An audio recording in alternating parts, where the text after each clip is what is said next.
In this episode, we speak to LAURIE Goode, the actor that played multiple characters in Star Wars: A New Hope. Multiple characters in A New Hope? Like, at least 2? More.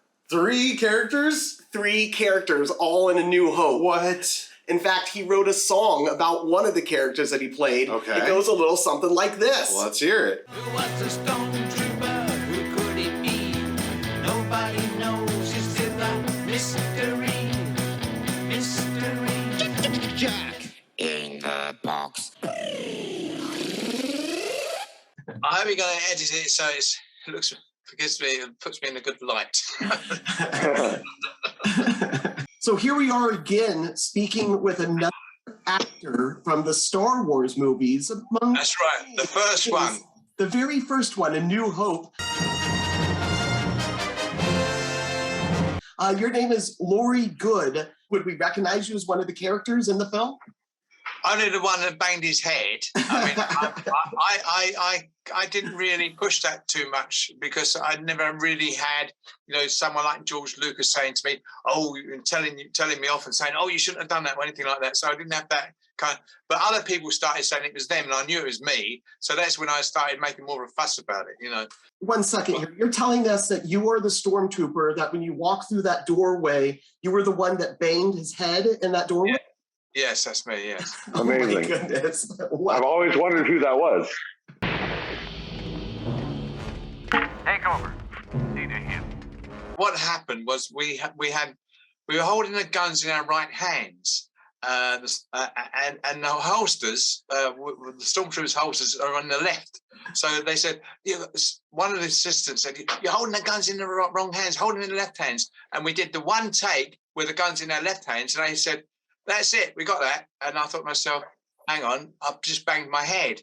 And they're going to go again, surely, because they've only got the one take. But I don't think the director realised, So when they edited it, they only had the one shot of us holding the guns in our left hand. So I think they had to go with it. So they had to use it. That is an incredible story that you ended up being that Stormtrooper. There's such a bit of a lore that's within the Star Wars community about that specific Stormtrooper that banged his head.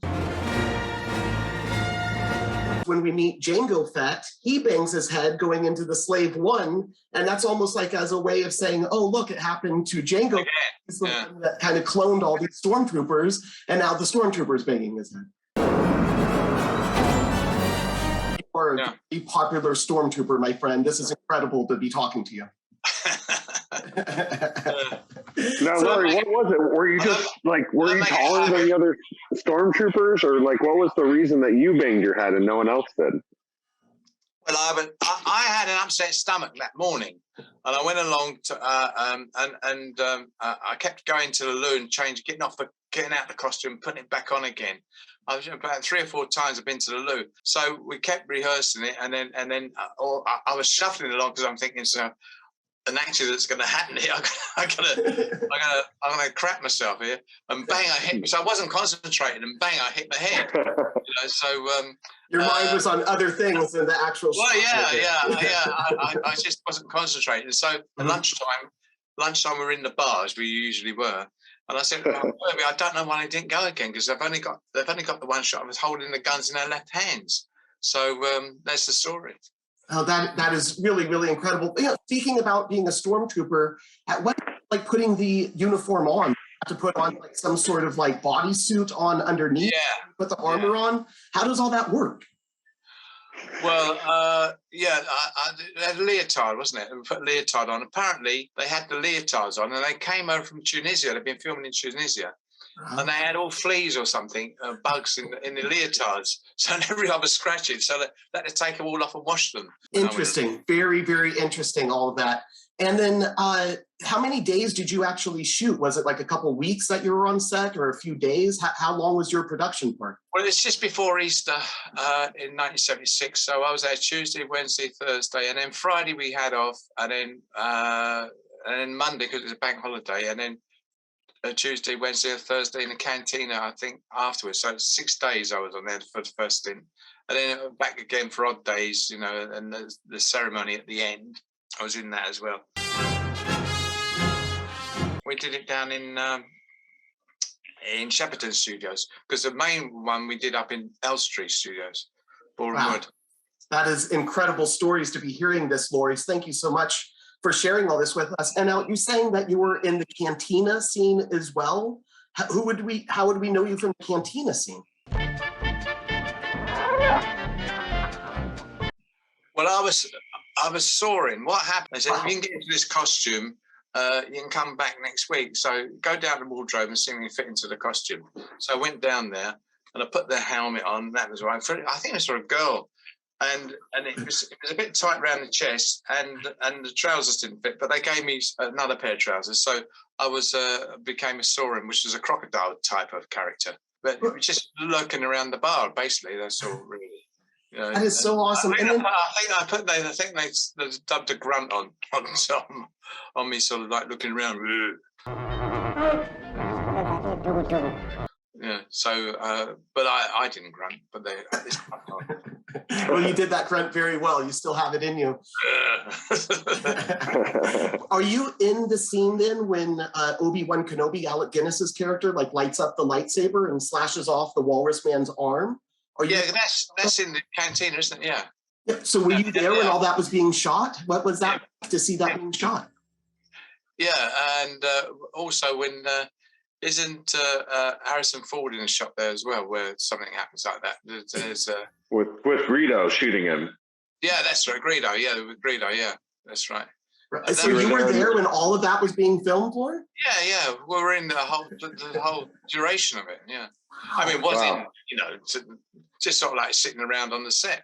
I mean, there is a shot of me on set with Pam Rose and Chris Bunn, which is just sort of like sleeping, because there's a lot of relaxation time going on, because when they're doing these little bits in the corners and everything, and in the alcoves, it could take sort of an hour or two. So we're just sitting down and falling asleep. She's doing her knitting and I'm sleeping. So I've just been down at the bar, at lunchtime. It's incredible to me to hear these stories. Let me ask you this. So when you were on the set as a stormtrooper and you were in some scenes with Darth Vader, in some of the scenes with you, yeah, it was David Prowse who was in the suit, and they used his voice while you were shooting. Yeah, that's right, yeah. When you watched the movie, were you surprised to not hear David's voice? I mean, what was that like to you? You are part of the Rebel Alliance and a traitor. Take her away. Well, yeah, he's got a very strong accent, had a very strong West Country accent in his Dave Prowse. So it was all a bit strange, because you got the American accents and then you got Dave Prowse. So you think, where's, sometimes, because we didn't have scripts, So the discussion was about sort of like, well, what is this film? Is it a comedy? Because it was the first one, so we didn't know, how serious it was. And apparently I didn't have much money as well, so it was a bit. It was all a bit up in the air. I believe I felt, and I think the other guys felt that as well. I find your lack of faith disturbing. Where did you first see the movie? Who were you with? Like the very first time you saw Hope? Did you go to the premiere, or did you take your? No, I didn't go to the premiere. No. Didn't get invited for that. Maybe I would now, but back then, I think it's just a local cinema. I think in Kensington. And then also, I did a little research on you before we had a chance to talk with you, and it looked like even before Star Wars, you were in a little British show called Benny Hill. Do you remember any of that experience? Yeah, Benny Hill. Make the Stop Benny Hill Show! Very brazen, wasn't it? Yeah. Now, you were holding a sign, I believe, in a skit called Woodstick, which is kind of a parody of Woodstock. Yeah.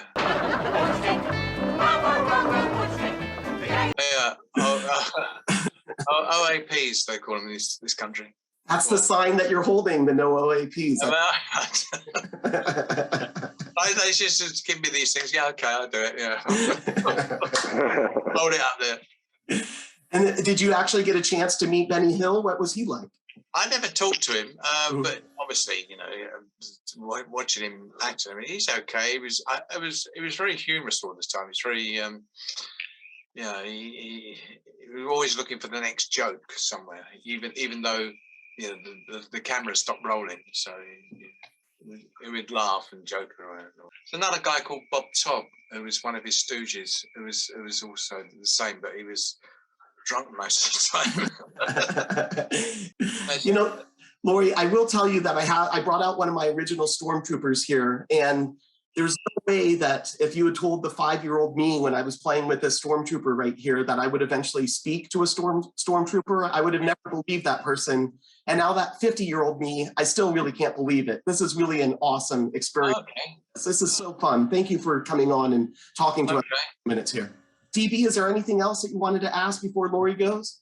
Yeah, I mean, Laurie, do you have any Star Wars action figures or collectibles or anything like that being in the movie? Like, did it make you a fan? And did you also like start collecting anything? I have actually. I've got, hang on. Okay. This is cool. Yeah, definitely. Hang on. Let's see what he's got. Let's see this memorabilia. Cool. What's in the box? What's in Laurie's room? When I started doing conventions, I posted the first one, and I started doing all the where every convention I went on, I've got these signatures from these people, right? So, oh wow! And it's full up now, but there's a lot. I haven't got the main guys, but there's Dave Prowse on there. I've got Kenny Baker, which are like the second tier, aren't they? And load about Jeremy Bullock. Boba Fett. Yeah. Who else have I got there? Laurie, I will tell you that, in my opinion, you're all the main guys. I mean, it takes an ensemble to make these movies, and it takes everybody being on the same page. And we just appreciate the work that you did to make these Star Wars movies. And I mean, look at that memorabilia that you have from this. This is incredible. Kenny Baker, Prowse, they're all main guys to me. Yeah. I wish I'd have got a bigger poster to begin with, because I could have got a lot of them are gone now. Like Dave's dead, and Kenny's dead, and Jeremy's dead. So true. Hold on to that one. You know, Laurie, before we break here, I do want to ask you. So I understand that you recorded a song. Yes. The head-banging Stormtrooper. How did that come about? Did you write that song? Did you write? I wrote that song, yes, and I put it on iTunes for a while. And the reason why I wrote it is because people like Mike Leader were saying that they're the ones that bang their head, and I knew it wasn't. And another guy called Mark Reed has thrown his hat in the ring, kind of thing. And so I thought, well, I'll have a dig at these people. So, like, who was the Stormtrooper banged his head? So many claims unsubstantiated. Who was the Stormtrooper who banged his head? So many claims unsubstantiated.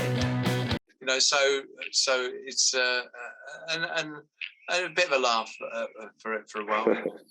Laurie, again, I just want to thank you for the time that you spent doing on our little show here, and also the time that you spent on George Lucas's little show back in 1976. The last thing I will end with, Laurie, is may the force be with you, my friend. This was very special to us. Thank you so much. Okay, right. Well, thanks, guys. Okay. Yes, definitely. Cheers, guys. Thanks a lot. Thank you, Laurie. Thank you. Wow, that was just amazing, talking to an original Stormtrooper from Star Wars: A New Hope. Not just a Stormtrooper, but a Stormtrooper that banged his head. Yeah, I can't believe that. That Stormtrooper. Amazing. Like, I always see that Stormtrooper. I'm like, that's the guy who banged his head. And now we just had a talk. Now we just talked to him. I never would ever have dreamed of like talking to that person. Really, really an incredible experience. Be sure to go to Laurie's website. You can get memorabilia there, autograph photos. If you just want to say hello to the guy, you can do that there too. Just amazing, all these characters that Laurie played. It's insane. Like, I mean, not only is Stormtrooper that banged his head, but also he was the character Sarin, and he got to hang out in the cantina, like the original cantina. I mean, just amazing. I mean, how iconic is that cantina scene with the music and all those different creatures and characters? We just spoke to one of those characters that's in that cantina. Yeah, I mean, and just look at that picture of him, like, with all those people around. I mean, it's so cool. Like, I want to be there. Like, that is amazing. Wow. And wow. He was in a medal ceremony, and he was in a briefing room as an X-Wing pilot. X-Wing or something. Yeah. Cool. Just really an amazing, amazing experience to be able to chat with Laurie Goode. Right. Awesome. Thank you so much. Take it away. Go ahead and subscribe to the channel. Hit that like button. If you have a question that we didn't ask Laurie about some of the scenes he was in, please comment down below. Do all the little things that they ask you to do on YouTube. But for now, I'm Jack. This is DB. This is Laurie. We did it. Good. One day far away, the force will show us the truth. Yes, it will. Who was the Stormtrooper? Who could it be? Just maybe. The trooper was me.